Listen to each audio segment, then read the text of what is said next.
వక్రతుండ మహాకాయ కోటి సూర్య సమప్రభా నిర్విఘ్నం కురు మే దేవా సర్వకార్యేషు సర్వదా.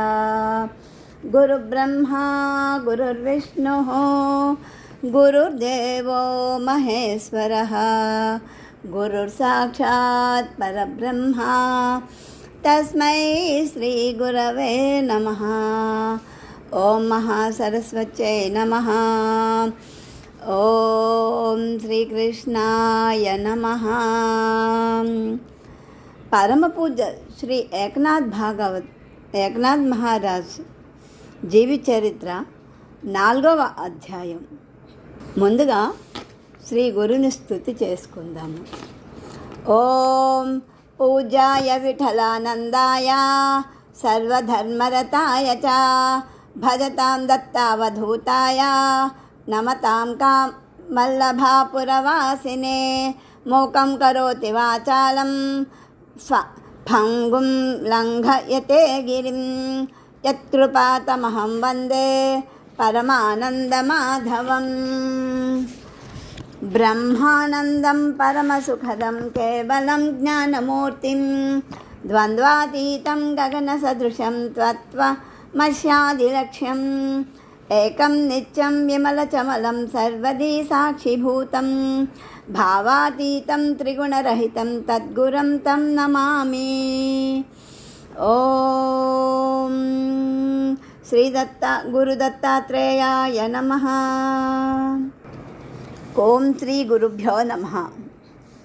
పరమపూజ్య ఏకనాథ జీవిత చరిత్ర 4వ అధ్యాయం. గురు శిష్యుల అవినాభావ సంబంధం. పరమ గురు దర్శనంతో ఏకనాథ్ గారికి అందరానిదేదో అందినట్లు అనుభూతి కలిగింది. పంత్జీ వారిలో అనిర్వచనమైన శాంతి వెల్లివిరిసింది. ఈ వింత అనుభూతి ఇద్దరిలోనే కలిగినా ఎవరిది వారికే నిత్యనూతనమై మురిపిస్తూ ఉన్నది. పుత్రోత్సాహము తండ్రికి పుత్రుడు జన్మించినప్పుడు పుట్టదు. జనులు ఆ పుత్రుని కనుగొని అడగా పుత్రోత్సాహము కలుగు కదరా సుమతి. పుత్రుడు పుట్టగానే తండ్రికి సాధారణ సంతోషం కలుగుతుంది, అది సహజం. కానీ సుమతి శతకారుడు ఏమన్నాడంటే, పుత్రుడు పుట్టగానే కలిగే పుత్రోత్సాహం శాశ్వతం కాదు. వాడి పెరిగి పెద్దవాడైన తర్వాత దుర్మార్గుడైనాడంటే దుఃఖమే. అనగా పుట్టగానే కలిగే ఉత్సాహం సంతోషం క్షణికమే. కానీ పుత్రుడు పెరిగి పెద్దవాడయ్యాక 10 మంది వాడిని మంచివాడని మెచ్చుకుంటేనే కలిగే సంతోషం చాలా గొప్పది. అది కోరుకోవాలి ప్రతివారు. అనగా మంచి పుత్రులు కావాలి అని భగవంతుణ్ణి ప్రార్థించండి. ఇదే శ్రీ విఠల్ బాబా గారు ప్రబోధిస్తూ, మీ సంతానానికి మంచి సంస్కారాలను నేర్పించండి, సంస్కృతిని బోధించండి. మీ సంతానం ద్వారా సమాజానికి మేలు జరగాలని భగవంతుణ్ణి ప్రార్థించండి అని ప్రబోధించారు. ఎందుకంటే పుత్రుని కొరకు ప్రార్థిస్తూ ఉంటే తల్లిదండ్రులకు భక్తి ప్రపత్తి శరణాగతి యందు మనసు లగ్నమై సత్వగుణ సంపద ప్రాప్తిస్తుంది. పుత్ర ప్రేమ ద్వారా తల్లిదండ్రులు పునీతులవుతారు కదా అని కూడా పెద్దవారికి ఈ విధంగా చెప్పడం జరుగుతుంది. పుత్ర ప్రేమ నిజంగా చాలా గొప్పది, వర్ణింపనలవి కానిది. ఏమీ మన చేతుల్లో లేదని ముడుచుకుని అజ్ఞానము అనే చీకటి కొట్లో తమని తాము బంధించుకునేదానికన్నా భగవంతుని చేతుల్లో అన్నీ ఉన్నాయన్న దృఢ నమ్మకంతో మన జీవిత పగ్గాలను ఆయన చేతిలో పెట్టి ఆయన నామస్మరణ చేస్తూ ఉండటం ఎంతో శ్రేయస్కరమైన మార్గం. ఈ మార్గంలో వెళ్ళే వారికి చ్యుతి అంటే పడిపోవడం ఉండదు అనేది పెద్దల నమ్మకం. ఇక గురు శిష్యుల అనుబంధం తల్లి బిడ్డల బాంధవ్యం కన్నా ఎన్నో రెట్ల గొప్పది. తల్లిదండ్రులకు పుత్రునికి రక్త సంబంధం అనే బంధం ఉంది, కానీ గురు శిష్య పరంపరలో అటువంటి బంధమేమీ లేదు. కానీ ప్రాపంచిక బంధాలన్నింటికీ అతీతమైన అవినాభావ సంబంధం ఉంది. అదే భ్రమర కీటక న్యాయం ద్వారా మనకు తెలియవస్తుంది. భ్రమరం తనకి ఏమాత్రము సంబంధం లేని కీటకాన్ని తెచ్చి దాని గూటిలో బంధించి దాని చుట్టూ పరిభ్రమించి తనదైన సహజనాదం అంటే ఝుంకారంతోనే దానిని శక్తివంతం చేస్తుంది. ఆ కీటకం భ్రమర రూపం ధరించడమే కాక దాని ఝుంకారమును అనుకరిస్తుంది.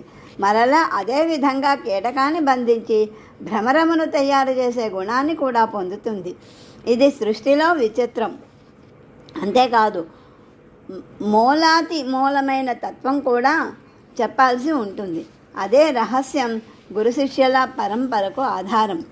ఎక్కడో పుట్టి ఎక్కడో పెరిగిన జీవుడు కీటకం వంటివాడు.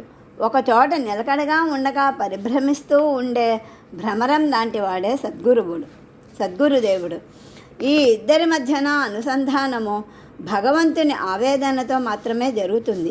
శిష్యుని యందు వివిధ భావాలు ఉంటాయి, గురుని యందు ఏకభావమే నెలకొని ఉంటుంది. శిష్యుని యందున్న వివిధ భావనలను ఏకముఖం చేయడానికి గురుని రూప ధ్యానము బాగా ఉపకరిస్తుంది. అందుకే భగవంతుడు స్వయంగా గురు రూపాన్ని ధరిస్తాడు. కాబట్టి సకల కళ్యాణ గుణ సహితుడైన సద్గురుని రూపానికి అంత గొప్ప శక్తి ఉంది.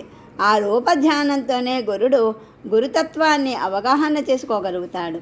సముద్రపు నీటితో తయారైన ఉప్పురాయి సముద్రము లోతు యొక్క అన్వేషణకై సముద్రంలో పడితే ఏం లభిస్తుంది? తను కరిగిపోయి సముద్ర రూపమే తెలుసుకుంటుంది. కరిగిపోయి సముద్ర రూపమని తెలుసుకుంటుంది. గురుతత్వం యొక్క అవగాహనతోనే తాను గురువుగా భాషిస్తాడు. అదే స్వస్వరూపము అని తెలుస్తుంది. అదే విశ్వరూపము అని విశ్వాసం కుదురుతుంది. తానే విశ్వాత్మ అనే భావం స్థిరపడుతుంది. అంతటా నిండి ఉన్న పరమాత్మతత్వం గుర్తింపునకు వస్తుంది. కానీ ఆ స్థితిలో గుర్తించేవాడు గుర్తింపబడేవాడు అంటూ ఏం ఉండదు. అదే తత్వమసి, అహం బ్రహ్మాస్మి, ఆయమాత్మా బ్రహ్మ, ప్రజ్ఞానం బ్రహ్మ మహావాక్యాలు అన్నారు వీటిని. ఇదంతా మనం ఇక్కడ ఎందుకు చెప్పుకుంటున్నామంటే, మహాత్ముడైన సద్గురునికి తగిన సచ్చిష్యుడు లభిస్తే వాడు ఉత్తమోత్తముడు కాగలిగితే, అనగా తనంత వాడు కాగలిగితే, అంటే తన ఆధ్యాత్మిక సంపదకు వారసుడు కాగలిగితే ఆ గురువు యొక్క ఆనందము వర్ణనాతీతమని చెప్పుకున్నాము. తనకు పుట్టని బిడ్డ అయినా తన ఆత్మవిద్యా సంపదనంతటినీ ధారపోసి సంతోషిస్తాడు సద్గురువు. ఇటువంటి గురు శిష్య పరంపరను వర్ణిస్తూ శ్రీ విఠల్ బాబా గారు తమ గ్రంథము అక్కల్కోట స్వామి సమర్థ లీలామృతములో సద్గురువుగాను సచ్చిష్యుడుగాను శ్రీ దత్తస్వామియే అవతరిస్తూ సమాజానికి జ్ఞానామృతాన్ని పంచుతారని ఉద్ఘాటించారు. అందుకే శిష్యుడు గురువును నారాయణునిగా భావించాలి అని, గురువు శిష్యుని వాసుదేవునిగా భావించాలి అని కూడా బోధించారు. అనగా నారాయణునికి వాసుదేవునికి భేదం ఎట్లా ఉన్నట్లా లేనట్లా ఒకే విధంగా ఉన్నది. అనగా శరీర స్థాయిలో ఉన్నది. గురువు సర్వత్రా ఉన్నాడు అనే భావం స్థిరపడక ఒక్క గురువు శరీరంలోనే ఉన్నాడన్న భావం శిష్యునికి ఉన్నంతసేపు ఆయనను నారాయణ భావంతోనే ఆరాధించాలి. పోతే గురువుకు సర్వత్రా వాసుదేవ సర్వమితి దర్శనమిస్తున్న వాసుదేవుడే వాసం చేసే దేవుడు శిష్యునిలో కూడా దర్శనమిస్తున్నాడు. ఇది యథార్థం. కాబట్టి ఆయనకి భేదభావం లేదు. జనార్దన్ పంత్ మహారాజు వారి ఆలోచనలు వేరుగా ఉన్నాయి. వారి అనుభూతులు వారివే. తనను శ్రీ దత్తమూర్తి నరసింహ సరస్వతి స్వామి వారి రూపంలో చేరతీసి శక్తిపాతం చేసి తీర్చిదిద్దిన రుణం ఈనాడు ఈ బాలకుడిని తీర్చిదిద్దిన శ్రీ స్వామికి అందించితే తీరుతుందని ఆలోచించుచుండగా ఈ బాలకుని సహచర్యంలో మధురానుభూతుల కన్నా బిడ్డపై మమకారము కంటే ఎక్కువ పెనవేసుకుంటున్నాయి. 11 సంవత్సరాల బాలకుడిగా చేరాడు. 11 సంవత్సరాలు సేవలు చేశాడు. అలుపెరిగని సేవాభావంతో సేవించాడు. ఆ సేవలో మాధుర్యాన్ని పంచాడు. ఏది ఏమైనా కఠినాతి కఠినమైన నిర్ణయం తీసుకుని ఇతనిని సాధనకు పంపించాలి. తనంత వాడై లోకోపకారం చెయ్యాలి. అంటే కొంతకాలం దూరంగా ఉంచాలి అనే దృఢ నిశ్చయంతో పాటు అక్కడ దత్తస్వామి వారి ఆజ్ఞ ఉంది కదా, దానిని పాటించి తీరాలి. ఈ శరీరం యొక్క ఆధిక్యత అనగా పరమాత్మని చేత సృజించబడిన ప్రకృతి యొక్క ప్రభావము పరమాత్మ కన్నా అధికంగా మనపై పనిచేయుచున్నది కదా. దీనినే వ్యామోహం అంటారు. దీన్ని త్రుంచి వేయాలి అని నిర్ణయించుకున్నారు. కొన్ని రోజులు గడిచాయి. ఒకనాడు పంతజీనాథ్, మనం శ్రీదత్తుని ఆజ్ఞను పాటించాలి కదా అన్నారు. తప్పకుండా గురుదేవా, వారి ఆజ్ఞ మనకు శిరోధార్యమే అన్నారు నాథ్. మరైతే బయలుదేరు అనగానే సరే అన్నారు నాథ్.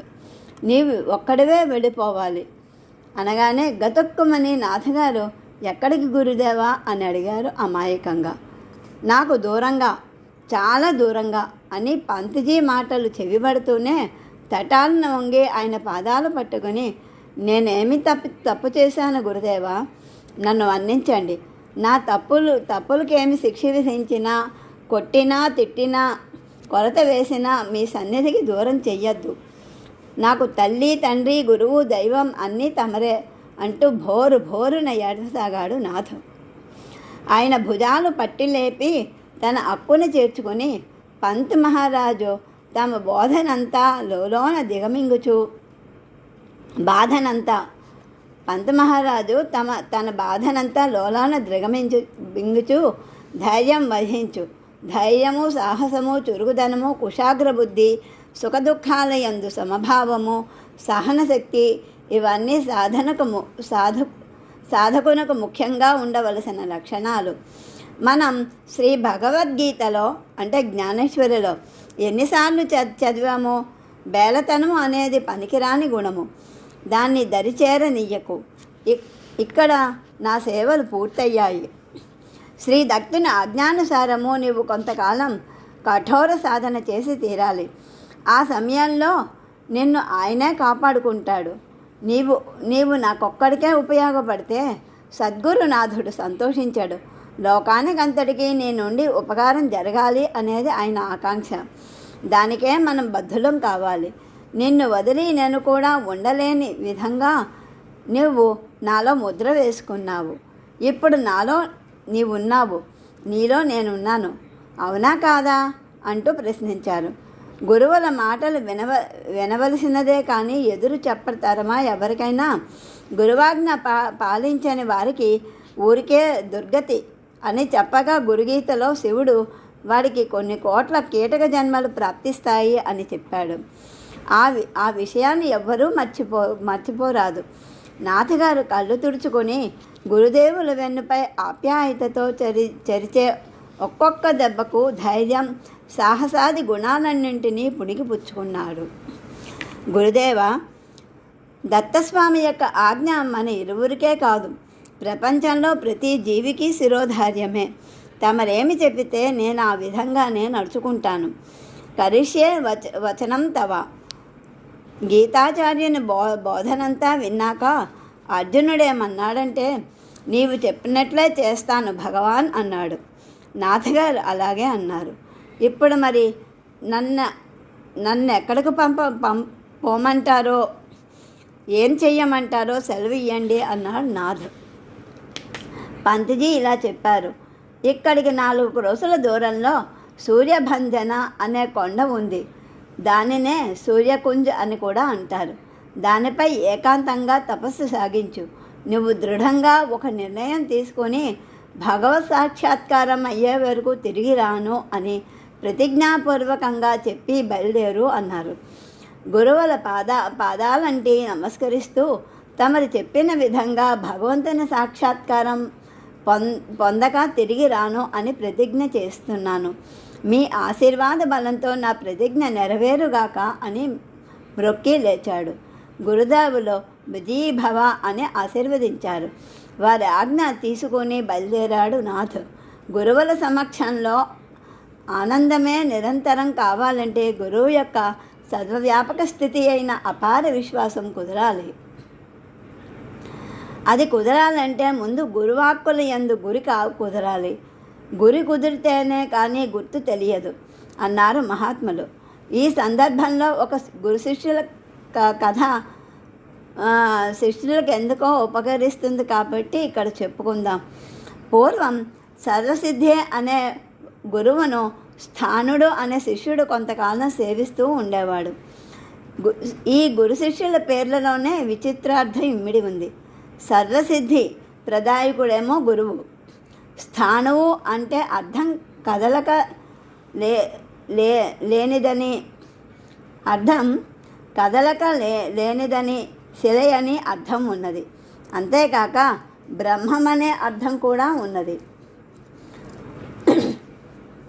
ఎందుకంటే బ్రహ్మము సర్వత్రా నిండి ఉన్నది కాబట్టి దానికి కదలిక లేదు. అందుకే అచలం అంటారు. ఇది సావధానంగా విచారించుకుంటే చాలా లోతుగా వెళుతుంది.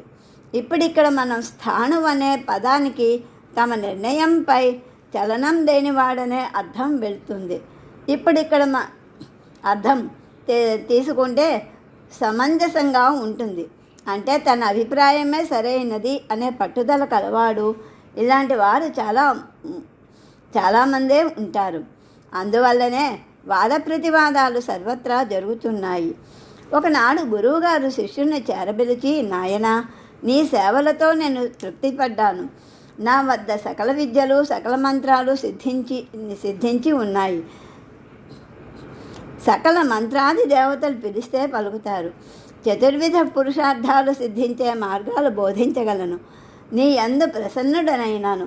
నీకేం కావాలో కోరికో, దానిని సాధించగల మంత్రాన్ని ప్రసాదించగలను అని పలికారు. వరం ఇయ్యడానికి సిద్ధంగా ఉన్నారు గురువు. కోరుకొనుటే శిష్యునివంతు. శిష్యుడప్పుడు అంజలి ఘటించి, గురుదేవా, తమ చరణాల విందముల ఆశ్రయించి సేవించుకున్నందున నాకు దేనిపైన అనగా ఇహ సంపదలపైన వ్యామోహం లేదు. స్వామి, నాకు ఉన్నది ఒక్కటే సంకల్పం. అదేమిటంటే అన్నిటికీ అతీతమైన పరబ్రహ్మ సాక్షాత్కారం పొందాలనే సంకల్పం ఉంది అని ప్రార్థించాడు. తమరికి నాటికి నాపైన దయ కలిగింది. ధన్యుడను. నా సంకల్ప సిద్ధికి కావలసిన మంత్రం ఏదో తమరే ప్రసాదించండి అని కోరికను వ్యక్తం చేశాడు. గురువు సంతోషించి శిష్యునికి నారాయణ అష్టాక్షరీ మంత్రాన్ని ఉపదేశించారు. వెంటనే శిష్యుడు, గురుదేవా, కృతకృత్యుడైనాను. తమరు ఉపదేశించిన మంత్రమును నియమనిష్టాగరిష్ఠుడనై అఖండ బ్రహ్మచర్యం పాటిస్తూ అనుష్ఠానం చేస్తాను. జలం మాత్రమే ఆహారంగా స్వీకరిస్తూ దీక్షతో అక్షరలక్షలు జపించి ఏకాంతంలో సాధన చేసి పరబ్రహ్మ సాక్షాత్కారాన్ని పొందుతాను. అనుజ్ఞ ఇవ్వండి అంటూ పాదాలకు వందనం చేశాడు. చాలామందికి ఇలాంటి అభిప్రాయాలే ఉంటాయి. తమకు తామే అనేక నిష్టలు విధించుకొని తాము వాటిని పాటించడంలో అగ్రగణ్యులు అనిపించుకోవాలనే కోరిక ఉంటుంది. కానీ గురువులు నియమించిన నియమాలు మాత్రం పాటించే వారికి సకల నియమ పాలన చేసిన ఫలితం లభిస్తుందని తెలియదు పాపం. ఎవరెవరి చరిత్రలో పూర్వీకుల కథలో విని ఆ నియమాలు అన్నీ మూటకట్టుకొని పాటించడానికి సిద్ధమవుతారు. ఈ శిష్యుడు కూడా అదే విధంగా తనకు తానే నియమాలను విధించుకున్నాడు. కానీ గురుదేవులు ఏమన్నారంటే, నాయనా, అంత కష్టపడే పనేమీ లేదు. నీవు ఎలాగూ బ్రహ్మచారివే కనుక నీ ఇంటికి పో. నీ తల్లిదండ్రులు చూపు కనబడని స్థితిలో ఇబ్బంది పడుతున్నారు. కావున వారికి సేవలు చేస్తూ ఈ మంత్రజపం చేస్తూ ఉంటే నీ కోరిక సమయానుకూలంగా సిద్ధిస్తుంది అని బోధించారు. నారాయణుని కృపచేత నీకు పరబ్రహ్మ సాక్షాత్కారం లభించునుగాక అని ఆశీర్వదించుచున్నాను. నా మాట నమ్ము నాయనా అన్నారు. శిష్యునికి ఏమాత్రమూ గురుదేవుల సలహా నచ్చలేదు. తన అభిప్రాయమే సరి అయినది అన్న నిశ్చయం కలిగింది. ఇంటికి పోమంటారేమిటి గురువుగారు? అక్కడ నాకు ఏదో ఒక ఆటంకం వస్తుంది, జపం సాగదు అనిపించింది. వెంటనే మహారణ్యం మధ్యన ఒక కొండ శిఖరం పైన కూర్చుని జలము మాత్రమే స్వీకరిస్తూ కఠోరమైన అనుష్ఠానం ప్రారంభించాడు. అతని నియమంతో శరీరం కృంగి కుసించింది. అయినా లెక్క చేయక అక్షరలక్షలు చేశాడు. ఫలితం కనిపించలేదు. మరలా మొండిగా పునశ్చరణ చేశాడు. ఏ దర్శనమూ లేదు. తర్వాత ఏం చేయాలో తోచక ఉన్న స్థితిలో గురువు దగ్గరకు పోదామంటే ఆయన చెప్పిన మాటలు వినలేదని కోపగించుకుంటారేమోనన్న భయంతో దిక్కుతోచక ఉన్న స్థితిలో కునుకు పట్టింది. ఉన్నట్లుండి దిక్కులన్నీ మెరుపులు మెరిసినట్లు దివ్య కాంతులతో నిండిపోయింది. వీస్తూ పోయి అలాగే చూస్తూ ఉండగా ఆ దివ్యకాంతులలో గరుడ వాహనారూఢుడై శ్రీమన్నారాయణుడు చతుర్భుజములతో శంఖ చక్ర గదా పద్మములను ధరించి ప్రత్యక్షమయ్యాడు. స్థానుడు ఆయన పాదాలంటి నమస్కరించాడు. నారాయణుడు చిరునవ్వులు చిందిస్తూ, నాయనా, నీకేం కావాలో కోరికో ఇస్తాను అన్నారు. స్థానుడు, స్వామి, నాకే కోరికలు లేవు, పరబ్రహ్మ సాక్షాత్కారమే కావాలి. నీ సాక్షాత్కారంతో నా కోరిక నెరవేరింది, ధన్యుడనైనాను. నీవే కదా పరబ్రహ్మవు, నాకెంతకన్నా ఏమీ వద్దు. నారాయణుడు నవ్వుతూ, స్థాను, నేను పరబ్రహ్మను కాను, నీవు జపించిన మంత్రాధి దేవతను అని సమాధానం చెప్పారు. ఆశ్చర్యంతో స్థానుడు, నారాయణుడే పరబ్రహ్మ అని వేదాలు చెప్పాయని విన్నాను, నీకన్నా పరబ్రహ్మ వేరుగా ఉన్నాడా అని అడిగాడు. వేదాలేం చెప్పాయో విను. నారాయణుడు పరబ్రహ్మమే, సదాశివుడు పరబ్రహ్మమే, ఆది పరాశక్తియు పరబ్రహ్మమే. సాధకులు దర్శించే విధానాన్ని బట్టి వారి దృష్టిని బట్టి పరబ్రహ్మం ఉంటుంది, కానీ నీవు ప్రస్తుతం దర్శించే రూపం పరబ్రహ్మం కాదు అని చెప్పాడు నారాయణుడు.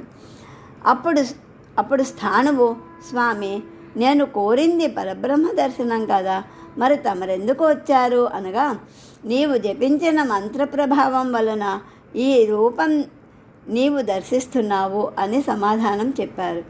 అప్పుడు సాధకుడైన స్థానుడంటాడు, అయితే తమరే నాకు ఆ రూపాన్ని దర్శింపచేయండి అని కోరాడు. అప్పుడు నారాయణుడు ఇలాగంటాడు, నాయనా, అది నాకు సాధ్యం కాదు.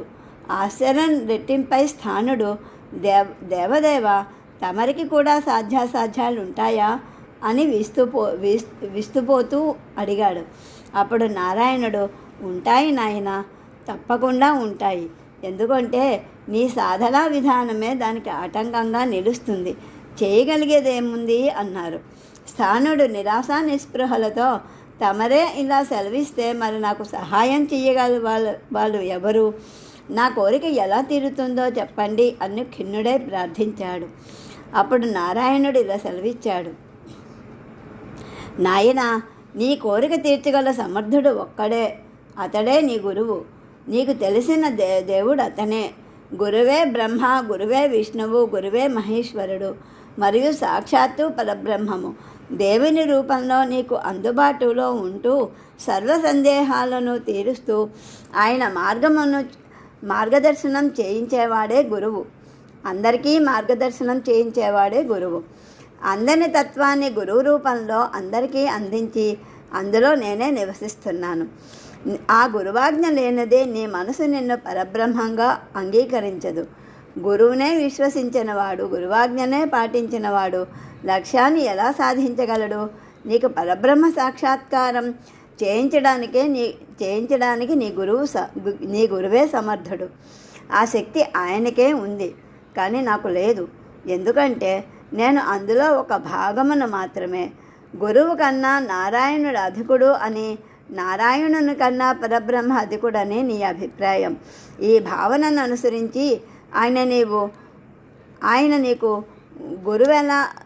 గురువెలా అవుతాడు? కాబట్టే ఆయన చెప్పిన విధానాన్నే విడిచి నీకు తోచిన విధానంగా సాధన చేపట్టావు. నీ భావాలు గొప్పవి అనే ఆలోచన నీకు ఉన్నంతకాలం నీ కోరిక నెరవేర్చుటకు ఎవ్వరికీ సాధ్యం కాదు అన్నాడు. స్థానుడికి అప్పుడు అర్థమైంది తన తప్పు. హే నారాయణ, హే గురుదేవ, నేనెంతో మూర్ఖుడిని, నా మీద నాకే అసహ్యం కలుగుతున్నది. గురువునకు నారాయణునకు వ్యతిరేక విధానాలను అవలంబించిన వాడిని. అయినా నా మార్గాన్ని సరిచెయ్యడానికి దయతో వైకుంఠము నుండి దిగి వచ్చిన నీకు వేల నమస్కారములు. తండ్రి, మీరిరువురూ నా తప్పును మన్నించండి. నేనిప్పుడు గురువు చెప్పినట్లు సాధన చేస్తాను అంటూ పాదాలకు నమస్కరిస్తుంటే ఎదురుగా గురుదేవులే ప్రసన్నులై నిలిచి ఉన్నారు. స్థానుడితో గురుదేవులు, నాయనా కంగారు పడకు, నీ మార్గాన్ని సరిచెయ్యడానికే ఆ రూపాన్ని ధరించి వచ్చాను. పూర్వం నన్ను నరుడు అనుకున్నావు, ఇందాక నారాయణుడు నన్ను నమస్కరించావు కదా, ఆ భావంతోనే ఇప్పుడు నమస్కరించితే నీ అజ్ఞానం తొలగిపోతుంది. అజ్ఞానం నశించిన పిదప సర్వత్రా ఉన్నదంతా పరబ్రహ్మమే. పరబ్రహ్మ ఈ విశ్వమంతా నిండి రూపుడుగా ఉన్నాడు. ఎటు చూచినా ఎక్కడ చూచినా పరబ్రహ్మ కానిదంటూ ఏమీ లేదు, చూడు అంటూ ఉండగానే స్థానుడికి నిద్ర మెలకు వచ్చింది. కర్తవ్యం బోధపడింది. తిన్నగా మనసులో గురుదేవునికి నమస్కారం చేస్తూ ఇంటికి పోయి తల్లిదండ్రుల సేవలో నిమగ్నుడైనాడు. ఈ విధంగా శిష్యులలోని భావనలను చక్కబరచడానికి గురువు ఎంతో శ్రద్ధ తీసుకుంటాడు. వారెంత జాగ్రత్తలు తీసుకుంటున్నా శిష్యులు ఎందరో గురువునకు ఇలాంటి కష్టాలు కల్పిస్తూనే ఆయన గురువు చెప్పినట్లు కాక ఎవరికి తోచినట్లు వారు సాధనలకు ఆటంకాలు కలిగాయని బాధపడుతూ ఉంటారు.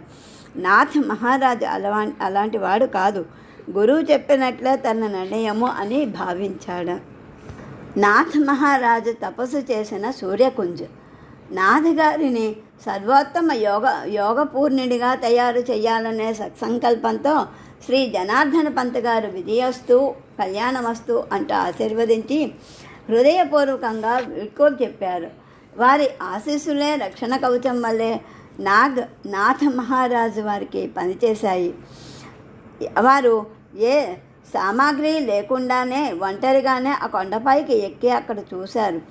ఒక చిన్న వాగు పారుతూ ఉంది.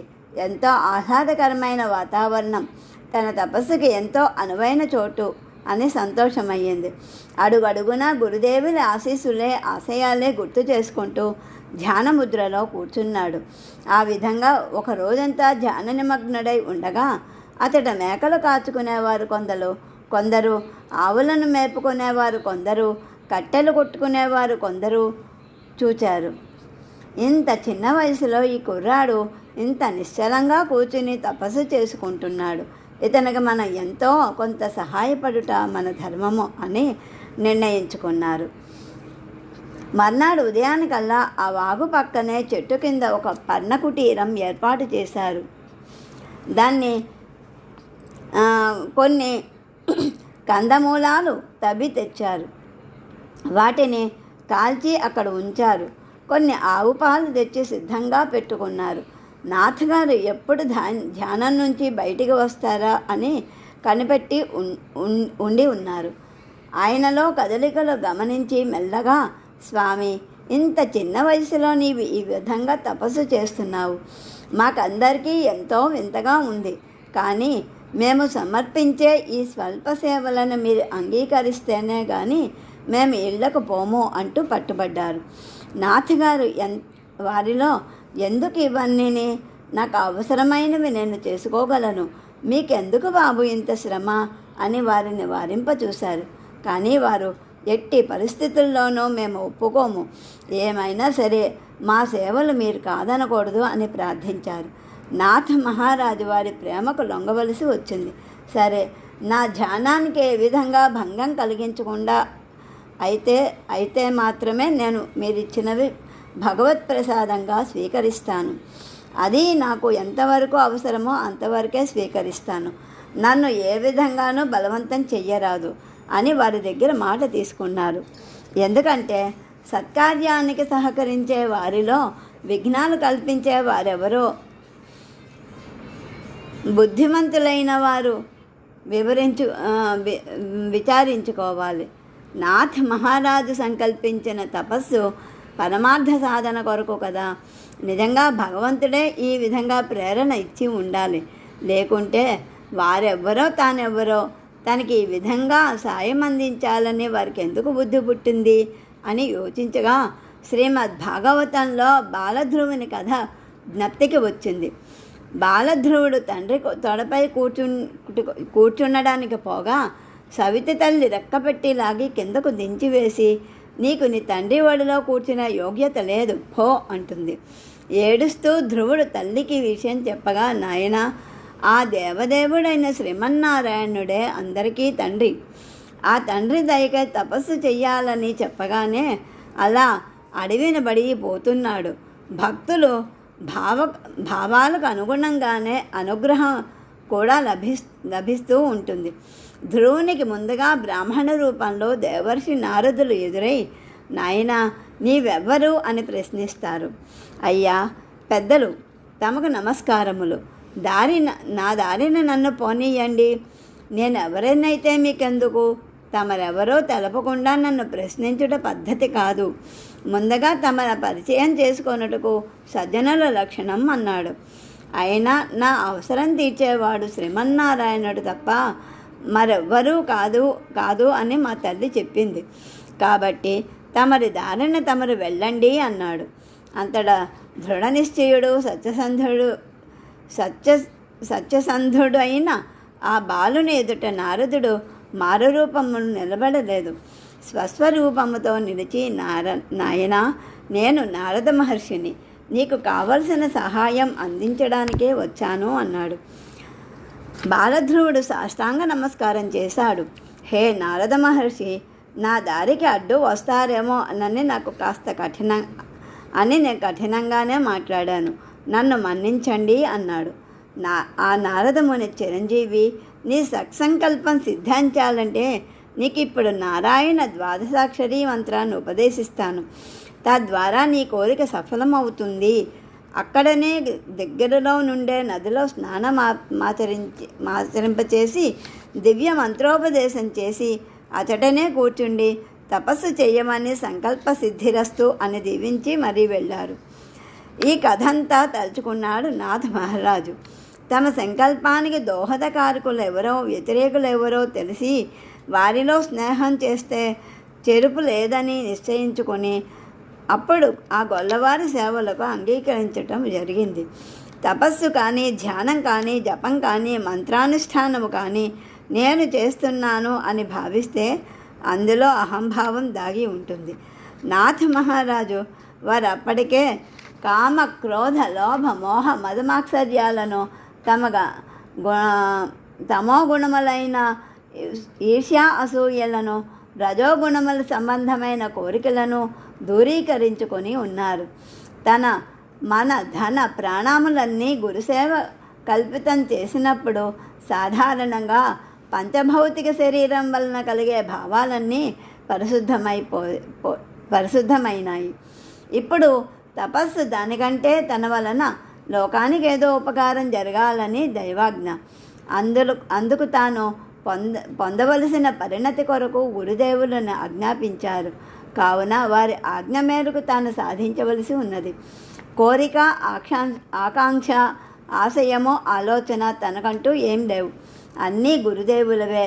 కాబట్టి సాధన మాత్రమే తన వంతు సిద్ధింపచేయుట గురుదేవుల కర్తవ్యము అని దృఢంగా నిశ్చయించుకున్నారు. సాధనకు ఉపక్రమించారు. రోజులు గడుస్తున్నాయి. ప్రశాంతంగా సాధన సాగిపోతూ ఉంది. ఇష్టమైతే కందమూలాలు స్వీకరించేవారు, లేకుంటే గోపాలకులు తెచ్చి ఇచ్చే గోక్షీరం మాత్రమే స్వీకరించి తన సాధనను కొనసాగించేవారు. ధ్యాన యోగ సాధనలో సద్గురుని చరణాలపైనే మనసును కేంద్రీకరింపచేసి ముందుకు సాగిపోతున్నారు. కొన్ని రోజులు గడిచాయి.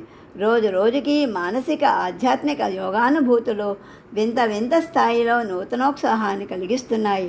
యోగ సాధన పరిపూర్ణతత్వము నందవలెను. ఆ దివ్య పరిపూర్ణత సర్వులకు వినియోగించబడాలి. సంఘము, సమాజములలోని సకల జనులకు ఉపయోగపడని సాధన, తపస్సు సంకుచితమవుతుంది. తాను తరిస్తూ తోటివారిని తరింపచేయాలి, కానీ తనకు తాను తరింప చేసుకోవాలనుకోవటం నాథగారికి చిన్నప్పటి నుండే కిట్టదు. సాధనతోటే సేవాభావంతో కూడిన సాధన విశిష్టమైనది. సత్సంకల్పము హృదయ కేంద్రమును ఉద్భవించి జీవితమును లోకహితకారిగా మలిచినప్పుడే మానవ జన్మ సార్థకత. మనసులోని ఆలోచనలన్నీ ఇలా ఉంటూ చివరికి ఏ చింతన లేని నిశ్చింత స్థితి ఏర్పడింది. దాని పేరే ఆమన ఆమనస్కము. ఈ స్థితిలో నిలువెల్లా దివ్యమైన కాంతి దర్శనము. అది వర్ణనాతీత స్థితి. నారాయణ సూక్తంలో నీలతో యద మధ్యస్థ లేఖే భాస్వర అన్నట్లుగా ఆ విద్యుత్ శరీరమంతయు ప్రవహించడం జరిగింది. ఆ దివ్యత్వంలో ఈ శరీరంలోని ప్రతి అణువు దివ్యమై పులకిస్తున్నది. సమస్తము స్వర్ణమయంగా భాసిస్తున్నది. ఇక్కడ ధ్యాత ధ్యేయము దృశ్యము ఏకాకృతిని సంతరించుకున్నది. బుద్ధి భావము వేర్వేరుగా లేవు. వీటన్నింటినీ తెలుసుకొనుటకు మరొక్క తెలివి లేదు. అన్నీ కలిసి ఏకత్వ స్థితిని పొందాయి. కాలాగమనము ఆగిపోయి నిలకడగా ఉన్నది. అదే నిత్యత్వ స్థితి. ఇదే సత్యదర్శనము. హృదయమునందు సంతృప్తి సంతోషము వర్ణించడానికి మాటలే లేవు. జ్ఞానమే స్వరూపమైనప్పుడు దానిని గుర్తించడానికి ఆ స్థితిలో తనకన్నా వేరుగా రెండవది లేదని అనుభూతి. శ్రీకృష్ణుని సాక్షాత్కారము. ఆ స్థితి కలిగిన తర్వాత ఎన్ని గంటలైనా ఆ సమాధి అట్లే నిలుచును. కావున కాలగమనమునకు తావు లేదు, సమయము తెలియదు. ఒకరోజు శ్రీనాథ్ మహారాజు వారికి నిత్యము గోక్షీరము సమర్పించు బాలుడు పెట్టిన కేకతో నాథ్ గారికి బాహ్య ప్రజ్ఞ కలిగింది. కన్నులు తెరిచి చూచి, ఏం బాబు, ఎందుకలా శబ్దం చేశావు అని ప్రశ్నించారు. అతడు భయంతో వణుకుతూ, మీ వెనకాతల అన్నాడు. అప్పుడు నాథగారు వెనక్కి తిరిగి చూశాడు. ఒక కృష్ణ సర్పము పడగ విప్పి నాథగారి తలపైన గొడుగు పట్టినట్లుంది. ఆ దృశ్యము ఆ బాలుని భయకంపితుని చేసింది. శ్రీనాథ్ మహారాజు వారు వెనక్కి తిరిగి చూచు సమయానికి ఆ నాగరాజు రూపం మారుచూ నెమలి పింఛముతోటి కిరీటము ధరించి నీల శ్యామల వర్ణముతో శ్రీకృష్ణుడే అంటే పాండురంగడు దర్శనమిచ్చాడు. అమాంతముగా నాథ మహారాజు ఆయన పాదాలపై పడి సాష్టాంగ వందనము ఆచరించాడు. శ్రీకృష్ణ పరమాత్మ ఆయనను లేవతీసి ఆలింగనమనర్చుకున్నాడు. ఆ దివ్యానందానుభూతి వర్ణించడానికి వాక్కులు చాలవు. ఎటు చూచినా కృష్ణమయంగానే కనిపించింది. పాత్రతో నిలిచిన గొల్లబాలుడు కూడా శ్రీకృష్ణుని వలె గోచరించాడు. ఆహా, నాకింతవరకు పాలు తెచ్చి ఇచ్చి సేవ చేసిన వాడువు నీవేనా అని ఆశ్చర్యంగా చూస్తుంటే శ్రీకృష్ణ పరమాత్మ, నేను కాక అన్యమెక్కడుంది అంటూ చెప్పు, నీకేం కావాలో అని స్వామి, నేను నాది నాకు కావాలన్నది ఏదీ లేదు. నీ చేత సృజించబడిన ఈ సృష్టిలో అసమానతలను రూపమాపి అందరినీ నీ కృపకు పాత్రులు చెయ్యాలని ఒకప్పుడు ఉండేది. కానీ ఇప్పుడు ఏదీ లేదు. నీవు అనుగ్రహించితే, నీవేం చెప్పితే అదే కర్తవ్యం. నీ ఆజ్ఞయే శిరోధార్యం. నన్ను నీ వాడిగా చేసుకో అన్నారు నాథ్. కృష్ణ పరమాత్మ చిరునవ్వుని చిందిస్తూ, నా సంకల్పం కూడా అదేనయ్యా. నీవు ధన్యుడవు. నా దివ్య దర్శనం పొంది కృతార్థుడవైనావు. ఇదే దర్శనం, ఇదే అనుభూతి లోకానికంతా ప్రసాదించమంటావు. అంతే కదా నీ కోరిక? మరి అందరూ నీ వల్లే సహృదయం కలిగి సర్వుల పట్ల ప్రేమాభిమానాలు కలిగి వర్తించుట లేదు కదా. నా స్మరణకు కానీ నా ధామానికి చేరుటకు కానీ సర్వులకు అధికారం ఉంది, అవకాశము ఉంది. కానీ వారిలో కూడా అటువంటి తపన ఉండాలి కదా. ఆ ధామమున ఆ పరంధామందు అందరూ అర్హులే. అందరూ ఆ పరంధామానికి వారసులే. కానీ ఆ ధామానికి చేరాలంటే ఒక పద్ధతి ఉన్నది. గురుకృప అన్నది గురువు కావాలను కదా. అప్పుడే నీవు అనుభవించిన దివ్యానుభూతుల అందరూ అందగలరు. అదియే ఎరుక అనగా నీడలేని వెలుగు, 3 రంగులకు నిజమైన రంగు. ఇటువంటి దివ్యమైన భక్తి నిచ్చెన ఆ పరంధామానికి రాదలిచిన వారికి మాత్రమే గోచరిస్తుంది. అది ఎల్లప్పుడూ ఉన్నది. అది నిత్యమైనది, సత్యమైనది. కొనసాగించిన దివ్య వరముల చేత నీవే అందరికీ అర్హతను కల్పించి ఆ నిచ్చెనను ఎక్కించు. కాబట్టి నాకెట్టి అభ్యంతరమును లేదు. నీ మూలంగా ఈ భూకి దివ్యత్వం ప్రసాదించదను. అనగా తనలోని భావములు, తన ఆశయములు, తన ఆకాంక్షలు అన్నీ పరమాత్మయే విశదీకరిస్తుంటే తానేం చెప్పగలడు? అలాగే అవాక్కై నిలిచాడు. పరమాత్మ అంతర్ధానం అయినారు. దివ్య దృశ్యము, దివ్య వరము, తలంచిన కొలది ఆనందమే ఆనందము. ఆనంద సముద్రములో అలలు పూర్ణ చంద్రోదయ వేళ ఎగసిపడుతున్నట్లు హృదయం నుంచి ఎగసిపడుతున్నాయి. ఆయానందము ఇతరులకు ఇవ్వలేనిది, వర్ణింప సఖ్యము కానిది. తనువెల్లా వీణాతంత్రులై దివ్యగానము చేయుచున్నది. తనువు యొక్క ధర్మము తల్లకిందులైనట్లు భావన. ఆత్మతత్వమే సర్వత్రా దర్శనమిచ్చుచుండగా శరీరమందలి నరములు, నాడులు, శిరలు, ధమనులు అన్నీ అమృత భావాలను అందుకున్నాయి. అదియే దివ్యభావ పరంపర. ఇంతవరకు మాయగా నున్నదను అతీత శక్తి ఇప్పుడు యోగమాయగా రూపుదాల్చింది.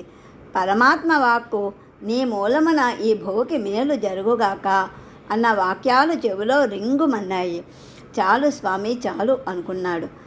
ఈ దివ్యభావ సమాధిలో కొన్ని గంటలు గడిచాక కాస్త మామూలు స్థితి అనుభవానికి వచ్చింది. ఆ పరవశతను అదుపులోనికి వచ్చింది.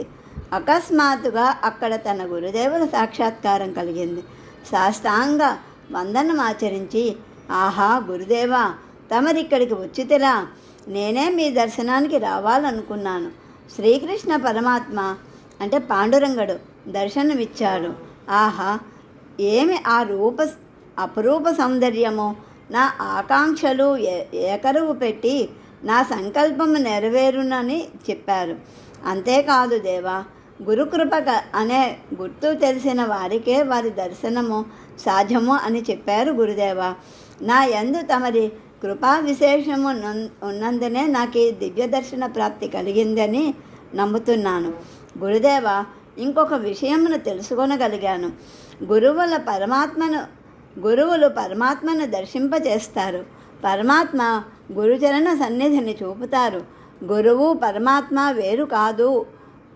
వేరు కాదు అని గ్రహించబడుతుంది. కావున ఇది నా కర్తవ్యము, తమ చరణ సేవలోనే ఉన్నది అన్నాడు. జనార్దన్ పంత్ గురుదేవులు, నాథ్, కృతార్థుడవైనావు. నీవు ఆచరించవలసినది, ఈ జగతికి చేయవలసినది చాలా ఉంది. పరమాత్మ ఆదేశాలను అనుసరించి ఈ సృష్టి పరమాత్మ నుండి వచ్చిన వివరము తిరిగి పరమాత్మలో కలియు వరకు దాని ప్రగతి, పరిణతి, పరిస్థితి, పరమాత్మ తత్వ వివరణము ప్రజలకు విశదీకరించాలి కదా. అందులకై మనము తీర్థయాత్రలు చేయుదుము. నాకెప్పటి నుండియో అట్టి కోరిక కలదు, అది ఈనాడు నెరవేరుచున్నది అని చెప్పగా నాథ్ మహారాజును వారిని అనుసరించారు. రామకృష్ణ హరి జై జై, పాండురంగా హరి జై జై. ఇది పరమపూజ్య ఏకనాథ్ మహారాజ్ జీవిత చరిత్రలోని 4వ అధ్యాయం సంపూర్ణం. ఓం శ్రీకృష్ణాయ పరబ్రహ్మణే నమః.